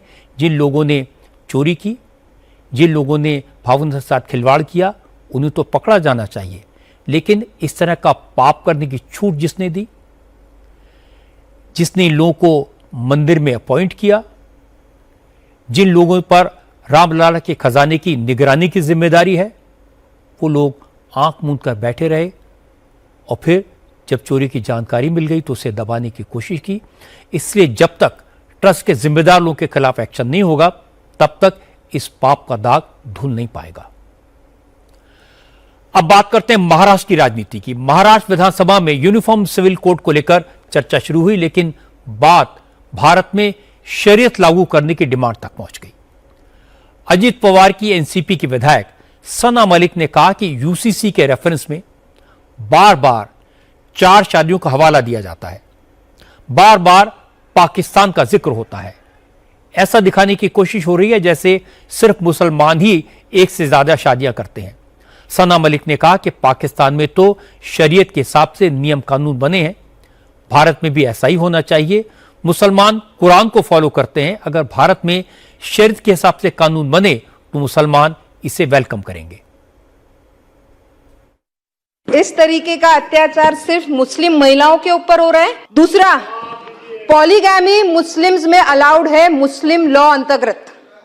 पाकिस्तान ने कुछ नया नहीं किया है, पाकिस्तान ने मुस्लिम लॉ जो हमारा कुरान जो कहता है उसको इम्प्लीमेंट किया है, और वही अगर इधर भी इम्प्लीमेंट किया जाएगा तो हम में से किसी को भी इस्लाम के में जो भी कुरान बोलता है वो हम फॉलो करते हैं। अगर कुरान में कोई चीज कही गई है उसको फॉलो करने के लिए अगर इम्प्लीमेंटेशन पाकिस्तान ने लाया है तो भारत देश भी लाए, और हम इसकी मांग करते हैं। दूसरा, क्या सिर्फ मुस्लिम्स ही पॉलीगैमी कर रहे हैं? क्या सिर्फ मुस्लिम आदमी, क्या मुस्लिम पुरुष ही पॉलीगैमी कर रहे हैं? दूसरे रिलीजन में पॉलीगैमी नहीं हो रही है? हो रही है। पॉलीगैमी के कोई रूल्स फॉलो होते हैं, अगर उस तरीके से फॉलो हो रहे हैं तो पाकिस्तान का रेफरेंस नहीं दिया जाए, इस्लाम में कुरान का रेफरेंस दिया जाए और उसको इम्प्लीमेंट किया जाए। पॉलीगैमी हर रिलीजन में हो रहा है, मुस्लिम्स में पॉलीगैमी का तरीका बताया गया है और उसको फॉलो किया जाए, उस पे लॉ लाया जाए। सना मलिक के शरीयत लागू करने की मांग का बीजेपी और शिंदे की शिवसेना दोनों ने कड़ा विरोध किया। महाराष्ट्र के गृह राज्य मंत्री योगेश कदम ने कहा कि सना मलिक को यह बात अच्छे से समझ लेनी चाहिए कि हमारा देश संविधान से चलता है, या मजहब के हिसाब से कानून नहीं बनते। मैं सना मलिक जी से विनती करता हूं, उन्होंने एक चीज समझ लेनी चाहिए, कोई भी कानून तैयार होते वक्त किसी भी धर्म ग्रंथ का रेफरेंस नहीं लिया जाता। कोई भी कानून तैयार करते वक्त किसी भी धर्म ग्रंथ में अगर कोई सही गलत चीजें हो तो उसके हिसाब से कानून नहीं तैयार किया जाता। समाज में जो घटक होते हैं, अगर समाज में की घटक के ऊपर अन्याय हो रहा होता है, उसको न्याय दिलाने के लिए ये विधिमंडल है और मेरे ख्याल से वो न्याय दिलाने के लिए कायदे तैयार होते हैं। जब भी कोई कायदा तैयार होता है तो इसी रीजन की वजह से तैयार होता है, ना कि किसी धर्म ग्रंथ को देख के तैयार होता है। आज केंद्र में जितने भी कायदे हुए हैं, राज्य में जितने भी कायदे हुए हैं, वो किसी एक धर्म को, एक समाज को नजर में रख के ही ये कायदे नहीं तैयार किए गए हैं। सिर्फ समाज में जो घटक है उनके ऊपर जो अन्याय हो रहा है उनको न्याय दिलाने के लिए कायदे तैयार हो रहे हैं। तो मेरे ख्याल से किसी भी धर्म ग्रंथ को कायदे से जोड़ना ये काफी गलत बात है। असल में सारा विवाद बीजेपी विधायक देवयानी फरांदे के बयान से शुरू हुआ। चर्चा के दौरान देवयानी ने मुस्लिम महिलाओं पर हो रहे जुल्म का हवाला देकर महाराष्ट्र में यूसीसी लागू करने की मांग की थी। उन्होंने कहा कि 4 शादियों की खुली छूट तो पाकिस्तान में भी नहीं है, इसीलिए वहां महिलाओं के हालात भारत की मुस्लिम महिलाओं से बेहतर हैं। महिलाओं की सुरक्षा के लिए भारत में पॉलीगैमी पर रोक जरूरी है, इसलिए महाराष्ट्र में यूसीसी लागू होना ही चाहिए। देवयानी फरांदे की इसी बात को सना मलिक ने पकड़ लिया और मजे की बात है कि अजीत पवार की एनसीपी महायुति के साथ है, सरकार में है, लेकिन इस मुद्दे पर मां विकास अघाड़ी के नेताओं ने सना मलिक का सपोर्ट किया। कांग्रेस के नेता असलम शेख ने कहा कि सना मलिक के बयान को तोड़ा मरोड़ा जा रहा है। सना मलिक ने तो सिर्फ यही कहा था कि देवयानी फरांदे पाकिस्तान का एग्जाम्पल क्यों दे रही हैं, क्या भारत के मुसलमान अब पाकिस्तान के रास्ते पर चलेंगे? नहीं, उन्होंने बिल्कुल ऐसा नहीं कहा। आप उसका स्टेटमेंट देख लीजिए और मेहरबानी करके इस तरीके की गलत न्यूज मत फैलाइए। उन्होंने कभी भी नहीं कहा। उसने कहा कि इस्लाम मुसलमान जो है वो कुरान को फॉलो करता है और कुरान की बात को अमल करता है। इन्होंने कहा था कि पाकिस्तान में जो है इस तरीके से जो है बढ़िया काम हो रहा है, पाकिस्तान में इस तरीके से बढ़िया कानून हो रहा है। आप उनसे पूछिए ना कि मैंने पूछा था तो उन्होंने पूछिए कि भाई इस तरीके से आपको पाकिस्तान जब चाहिए तब अच्छा लगता है और नहीं तो आतंकवादी देश हो जाता है। पूछा था, उन्होंने ये बोला था कि पाकिस्तान में जो रेशो है बहुविवाह का, पॉलीगमी का, वो सिर्फ 1% है और उससे ज्यादा रेशो इंडिया में है। तो इंडिया की महिलाएं जो है पीड़ित है, उनको न्याय दिलाने के लिए ये लाया जाए, ऐसा उन्होंने मुझसे बातचीत में कहा था। जो महिला पीड़ित है, पहली बात तो उसको न्याय मिलना चाहिए, उनके बच्चों को स्कूल में एडमिशन मिलना चाहिए, उनको रोजगार देना चाहिए, उसको आत्मनिर्भर करना चाहिए। वो सारी बातें नहीं करते हुए महिलाओं के ऊपर अत्याचार होता है, चाहे वो किसी भी समाज की हो, किसी भी धर्म की हो, उसके ऊपर तो जो है जो अन्याय करने वाले के ऊपर कार्रवाई होनी चाहिए। लेकिन वो जो था सिर्फ मुस्लिम महिलाओं के ऊपर ही अत्याचार हो रहा है करके वो विधि आई थी। अत्याचार हर धर्म की महिला के ऊपर होता है और उसके ऊपर कार्रवाई होनी चाहिए और उसी को सना मलिक ने सपोर्ट किया था। इस मामले में हैदराबाद से असदुद्दीन ओवैसी का रिएक्शन आया। ओवैसी ने कहा कि सना मलिक के बयान पर एनसीपी के नेताओं से सवाल पूछना चाहिए क्योंकि वो तो बीजेपी के साथ हैं। हालांकि ओवैसी ने कहा कि बीजेपी यूसीसी की आड़ में भारत के मुसलमानों पर जबरन हिंदू रीति रिवाज थोप रही है, इसलिए अगर सना मलिक ने शरीयत लागू करने की मांग की तो इसका जवाब एनसीपी के सहयोगी बीजेपी को देना चाहिए। वो तो एनडीए के साथ है, उनको पूछिए, हमको क्या पूछ रहे हैं? एनडीए के साथ है ना वो तो। हाँ, उनको पूछिए ना, एनडीए के साथ है। देखिए, अजीत पवार साहब की जो एनसीपी है वो उनके साथ है ना, उनसे पूछिए। मैं क्या बोलूंगा उसमें? मेरा बोलना यह है कि यूनिफॉर्म सिविल कोड के नाम पर गुजरात में, उत्तराखंड में और आसाम में आप जो यूसीसी लागू करें, वो Hindu marriage act, Hindu succession act, Hindu divorce act को आपने यूसीसी का नाम देकर आप मुझ पर मुसल्लत नहीं कर सकते, क्योंकि भारत के संविधान में आर्टिकल 25 फ्रीडम ऑफ रिलीजन है, आर्टिकल 26 है प्रोटेक्शन ऑफ कल्चर है। आपका कल्चर किसी और का कल्चर या मेरा कल्चर, मेरा रिलीजन में किसी पर थोप सकता हूं क्या? बताइए, यूसीसी के नाम पर। ये हम उसके अगेंस्ट हैं। लेकिन जब बात बढ़ी तो सना मलिक ने खुद ही सफाई दी। कहा उन्होंने कभी भी भारत में शरीयत लागू करने की मांग नहीं की। बीजेपी विधायक देवयानी फरांदे ने ही पाकिस्तान का एग्जाम्पल दिया था। इस पर उन्होंने बस इतना कहा था कि भारत के मुसलमानों को पाकिस्तान की मिसाल न दी जाए। हमारा पक्ष यही था कि पहले तो महिलाओं के मुद्दों को डायरेक्टली कोई रिलीजन से ना जोड़ा जाए, और दूसरा ये था कि अगर आप कोई भी, जैसे उन्होंने पॉलीगामी का रेफरेंस लाया और उन्होंने कहा कि पॉलीगामी के रेफरेंस के टाइम पे उन्होंने कुछ कोट कर दिया कि पाकिस्तान को एज एन एग्जाम्पल उन्होंने कोट किया, तो हमारा आक्षेप यही था पहला कि आप महिलाओं के मुद्दों को कोई रिलीजन से ना जोड़े, और अगर आप भारतीय मुसलमान का कोई रेफरेंस दे रहे, भारतीय मुसलमानों को कोई भी चीज कोट कर रहे हैं तो आप कुरान से कोट करिए, आप पाकिस्तान से कोट ना करें। हम as Indian Muslims we follow the constitution. Constitution क्या बोलते हैं, आर्टिकल 25 क्या बोलते हैं, propagate, practice, profess your own religion, वो हम कर रहे हैं। और जब अगर उनको अगर सभागृह में अगर कुछ गलत तरीके से उन्हें कोट किया उन्होंने, तो हमने सिर्फ इतना ही किया जो मेरा अधिकार है कि प्रैक्टिस करो, प्रोफेस करो, प्रोपोगेट करो। मैंने प्रोपोगेट करते हुए पूरी जानकारी दी कि हम क्या फॉलो करते हैं, और अगर आपको कोई रेफरेंस देना है तो हम जो फॉलो करते हैं उसका रेफरेंस दीजिए, आप पाकिस्तान का रेफरेंस मत दीजिए। पाकिस्तान को आप आइडियोलॉजी के तरीके हमें मत दिखाइए, और ना ही उसको आप एग्जाम्पल के तौर पे भारत में दिखाइए। वैसे तो हम पाकिस्तान को हमेशा आप देखते हो कैसे किस तरीके से ट्रीट किया जाता है, तो Pakistan is not an example. ये बात सही है, पाकिस्तान कोई उदाहरण नहीं हो सकता। वैसे जहां तक पोलीगैमी का सवाल है, कई मुस्लिम मुल्कों में इस पर पाबंदी है। टर्की में कोई भी एक साथ 4 शादियां नहीं कर सकता। पाकिस्तान, सऊदी अरब, मोरक्को, मलेशिया और इजिप्ट जैसे तमाम मुश्किल मुल्कों में 4 शादियां करने के मामले में कड़े नियम हैं, कानून हैं। जहां तक सना मलिक के बयान का सवाल है, तो सना मलिक नवाब मलिक की बेटी हैं। नवाब मलिक का बीजेपी के साथ 36 का आंकड़ा है। बीजेपी ने नवाब मलिक को एनसीपी में शामिल करने का कड़ा विरोध किया था। इसलिए देवयानी फर्नांडे ने जैसे ही पाकिस्तान का नाम लिया, सना मलिक ने मौका लपक लिया। लेकिन मोटी बात यह कि हमारे देश में मजहब के नाम पर कोई कानून नहीं बनाया जा सकता। अब बात करते हैं भगवंत मान की, जिनकी आजकल बहुत चर्चा है। पंजाब के मुख्यमंत्री भगवंत मान एक विवादित वीडियो के केस से निकलने के लिए रोज रोज नए तर्क देते हैं।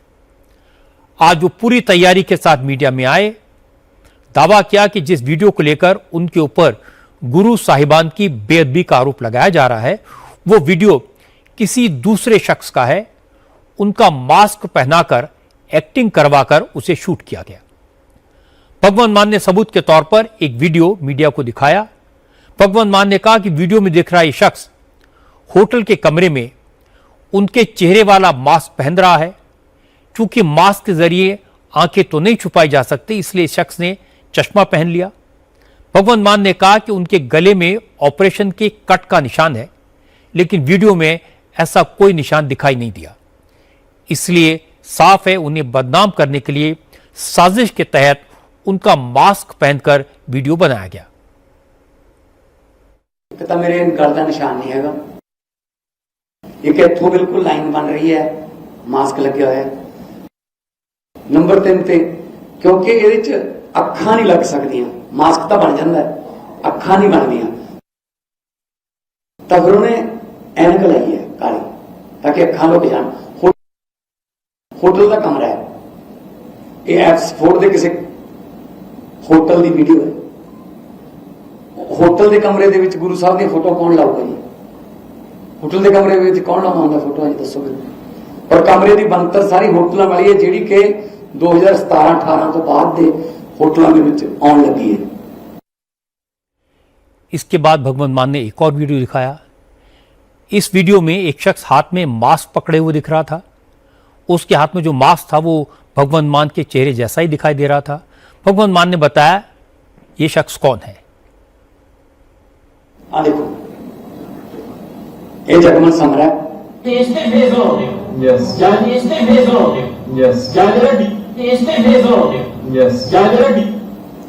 देखो आ मास्क है जी, वो हाथ के उत्ते लाई कर।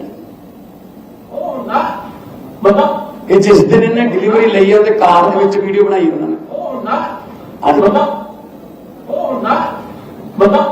पिछे कर लो, आ क्लीयर नजर आ रहा। मेरे मास्क नूं हाथ दे उत्ते चढ़ाया होया उन्हें अपने ते कि ये अपने कोले आ गया, हुण इहनूं आपां किसी दे मूंह जिहड़े बंदे ते चढ़ा के उस तो बाद इहदी वीडियो बना दी। आ जिहड़ा मास्क है वो फेस ते फेस अब भगवंत मान तो नई थ्योरी देकर चले गए, लेकिन अकाली दल और कांग्रेस के नेताओं ने इसका पोस्टमार्टम किया। अकाली दल के प्रवक्ता परमबंस सिंह ने कहा कि पहले भगवंत मान ने कहा कि वीडियो एआई जनरेटेड है, फिर कहा कि फॉरेंसिक रिपोर्ट में वीडियो फर्जी निकला है, लेकिन जब फॉरेंसिक रिपोर्ट का घोटाला सामने आया तो भगवंत मान ने नया शिगुफा छोड़ दिया। परमबंस सिंह ने कहा कि जिस वीडियो में भगवंत मान ने नेकेड आई से मास्क देख लिया, वो मास्क फॉरेंसिक रिपोर्ट में क्यों नहीं दिखा। अकाली दल का कहना है कि भगवंत मान हर बार नई नई कहानियां बनाते हैं, जिससे उनके पुराने झूठ का पर्दाफाश हो जाता है। फेस दी शेप, ਕੰਨਾਂ ਦੀ ਸ਼ੇਪ, ਕੰਨਾਂ ਦਾ ਸਟਰਕਚਰ, ਸਕਲ, ਨੈਕ ਦੇ ਟਿਸ਼ੂ ਤੱਕ ਕਹਿੰਦੇ ਅਸੀਂ ਐਗਜ਼ਾਮਿਨ ਕੀਤਾ ਹੈ ਤੇ ਇਹ ਐਗਜ਼ਾਮਿਨ ਕਰਨ ਨਾਲ ਅਸੀਂ ਇਹ ਕਹਿ ਸਕਦੇ ਹਾਂ ਭਗਵੰਤ ਮਾਨ ਨਹੀਂ ਹੈ। ਉਹਦੇ ਹਰਪਾਲ ਚੀਮਾ ਕੀ ਕਹਿੰਦਾ ਸੀ 1191 ਫਰੇਮ ਜਿਹੜੇ ਹੈ ਉਹ ਐਨਾਲਾਈਜ਼ ਹੋਏ ਹੈ। ਮੇਰਾ ਸਵਾਲ ਹੈ ਇਹਨਾਂ ਨੂੰ ਤੇ 1191 ਫਿਰ ਜਿਹੜੇ ਫਰੇਮ ਐਨਾਲਾਈਜ਼ ਕਰਾ ਲੇ ਤੇ ਉਹਦੇ 'ਚ ਫਿਰ ਮਾਸਕ ਨਾ ਆਇਆ। ਤੁਹਾਡੀ ਰਿਪੋਰਟ ਤਾਂ ਇਹ ਕਹਿ ਰਹੀ ਹੈ ਕਿ ਗਾਂ ਨੈਕ ਦੇ ਅੰਦਰ ਟਿਸ਼ੂਜ਼ ਤੱਕ ਤੁਸੀਂ ਐਗਜ਼ਾਮਿਨ ਕਰਤੇ ਤੇ ਮਾਸਕ ਤਾਂ ਬਾਹਰ ਸੀ। ਫਿਰ ਐਡੀ ਰੱਦੜ ਤੁਸੀਂ ਲੈਬ ਕੋਲੇ ਭੇਜੇ ਜਿਨ੍ਹਾਂ ਨੇ 1191 ਤੁਹਾਡੇ ਫਰੇਮ ਐਗਜ਼ਾਮਿਨ ਕਰਕੇ ਨੈਕ ਦੀ ਸਕਿਨ, ਨੈਕ ਦੇ ਟਿਸ਼ੂਜ਼ ਗਾਂ ਮੈਨੂੰ ਲੱਗਦਾ ਸਪਾਈਨਲ ਕਾਰਡ ਤਾਂ ਹੀ ਐਗਜ਼ਾਮਿਨ ਕਰਤਾ ਤੇ ਉਹਨਾਂ ਨੂੰ ਇਹ ਨਾ ਪਤਾ ਲੱਗਿਆ ਕਿ ਇਹ ਮਾਸਕ ਹੈ। ਜਿਹੜੇ ਅਫਸਰਾਂ ਨੂੰ ਪੰਡ ਪੈਸਿਆਂ ਦੀ ਦੇ ਕੇ ਭੇਜੀ ਸੀ, ਮੈਂ ਤਾਂ ਕਹਿੰਦਾ ਫਿਰ ਉਹਨਾਂ ਤੇ ਭਗਵੰਤ ਮਾਨ ਨੂੰ ਪਰਚਾ ਕਰਨਾ ਚਾਹੀਦਾ। ਇਹੋ ਜੀ ਰੱਦੀ ਰਿਪੋਰਟ ਤਿਆਰ ਕਰਾ ਕੇ ਲਿਆਇਆ ਉਹ। ਕਿੱਡੀ ਲੋਕਾਂ ਨੂੰ ਮੂਰਖ ਬਣਾ ਰਹੇ ਆ ਯਾਰ ਤੁਸੀਂ। ਅੱਜ ਮੁੱਖ ਮੰਤਰੀ ਕਹਿ ਰਿਹਾ ਕਿ ਆ ਮੇਰੀ ਰਿਪੋਰਟ ਠੀਕ ਹੈ, ਮੇਰੇ ਅਫਸਰ ਗਲਤ ਟਾਰਗੇਟ ਹੋ ਰਿਹਾ, ਫਿਰ ਤੇਰੀ ਰਿਪੋर्ट ਦੇ ਵਿੱਚ ਮਾਸਕ क्यों नहीं आया ਹੁਣ तक। जिस फॉरेंसिक रिपोर्ट का जिक्र कांग्रेस प्रवक्ता कर रहे हैं, जिसके बारे में वो कह रहे हैं कि इस रिपोर्ट में मास्क क्यों नहीं आया, उसके बारे में गुरुग्राम पुलिस ने आज कुछ नई बातें बताई। इस रिपोर्ट को बनाने के आरोप में जो लोग गिरफ्तार किए गए हैं, अरुण और अंकित, उन्होंने बताया कि इन दोनों ने जिस साइबर लैब से रिपोर्ट तैयार की थी वो लैब एग्जिस्ट ही नहीं करती। गुरुग्राम पुलिस ने बताया कि अरुण और अंकित ने कबूल कर लिया न वो किसी लैब में काम करते हैं और न ही वो फॉरेंसिक एक्सपर्ट हैं। अरुण नाम के व्यक्ति ने साइबरयान के नाम से फेक रिपोर्ट बना के दी और अंकित नाम के व्यक्ति ने साइबर सेंटिनल नाम से रिपोर्ट जो कि फेक थी वो बना के दी। ये कोई भी साइबर लैब किसी भी सरकारी ऑफिस से या सरकार की तरफ से वैध नहीं है। ये बिल्कुल फेक लैब्स के नाम से रिपोर्ट बनाई गई थी, ना ही उसमें कोई भी और मतलब उस लैब का जो व्यक्ति है जहाँ पे ये लैब है ग्राउंड पे कहीं भी एग्जिस्ट नहीं करती। एक पंचकुला में परिवार पहचान पत्र बनाने के लिए उस ऑफिस में उसमें एक कॉन्ट्रेक्चुअल बेस पे उसमें वर्किंग था अरुण नाम का व्यक्ति। अंकित नाम का व्यक्ति दिल्ली में एनआईए की उसमें ये भी कॉन्ट्रेक्चुअल बेस पे वर्किंग था। तो ये सरकारी ना तो कर्मचारी हैं और ना किसी भी लैब के लिए या सरकार के द्वारा वैध कोई भी इनको ऐसी रिपोर्ट बनाने के लिए वैधता दी गई। ये हमने फिल्मों में देखा है कि विलेन हीरो का मास्क पहनकर हीरोइन को भगा कर ले जाता है, लेकिन असल जिंदगी में पहली बार सुना कि किसी ने भगवंत मान का मास्क पहनकर एक्टिंग की और उनको फंसाने की कोशिश की। वो भी कई साल पहले जब भगवंत मान सिर्फ एक कॉमेडियन थे। क्या मास्क बनाने वाले और पहनकर एक्टिंग करने वालों को पता था कि भगवंत मान एक दिन चीफ मिनिस्टर बन जाएंगे और विवाद खड़ा करने का अवसर मिलेगा? इसलिए मुझे लगा कि इसमें कोई गहरा राज है। दूसरी बात, अगर वीडियो फर्जी था, मास्क लगाकर एक्टिंग की गई थी, तो ये बात जांच में सामने क्यों नहीं आई? और जांच एक ऐसी एजेंसी से क्यों कराई गई जिसकी कोई फॉरेंसिक लैब ही नहीं है? अब तो इस बात के प्रूफ मिल गए कि पंजाब पुलिस के अफसरों ने ही यह फॉरेंसिक जांच करवाई थी जो फर्जी निकली।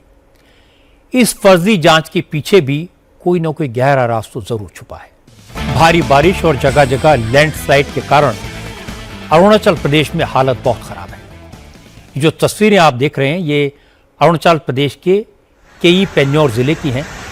यहाँ बारिश के बाद जबरदस्त लैंडस्लाइड हुआ, पूरा का पूरा पहाड़ गिर गया।